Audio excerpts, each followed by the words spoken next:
Painting course అయిపోయిన సందర్భంగా ఒక 3 రోజులు కష్టపడి మంచి పెయింటింగ్ వేస్తాడు. అది తీసుకొచ్చి అందరి అభిప్రాయం ఎలా ఉందో తెలుసుకోవాలి అనే ఉద్దేశంతో ఒక మెయిన్ సర్కిల్లో పెట్టి కింద ఒక నోట్ రాస్తాడు. దీంట్లో మీకు ఏమైనా లోపాలు కనపడితే అక్కడ ఒక ఇంటూ మార్కు వేయండి, ఇదే నా మొదటి పెయింటింగ్, మీ అందరి సలహాలు తీసుకోవాలని వచ్చాను, ఇక్కడ పెట్టాను అని చెప్పి వెళ్ళిపోతాడు. సాయంత్రానికి వచ్చి చూస్తే ఆ పెయింటింగ్ నిండా ఇంటూ మార్క్సే ఉంటాయి.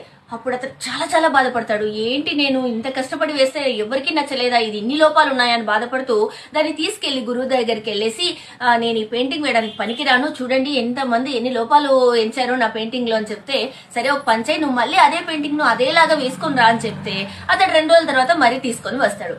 మరి అక్కడే పెట్టు, దాని కింద నోట్ ఇలా రాయి, నేను ఈ రోజే కొత్తగా పెయింటింగ్ వేశాను, మీకేమైనా లోపాలు కనిపిస్తే వాటిని సరి చేయండి అని చెప్పి అక్కడ ఒక రంగులు బ్రష్లు అన్ని పెట్టేసిరా అని చెప్తాడు. అలాగే చేస్తాడు. వారం రోజులైనా ఎవ్వరూ రారు, ఒక్కరు కూడా ఆ పెయింటింగ్ ని టచ్ చేయలేదు.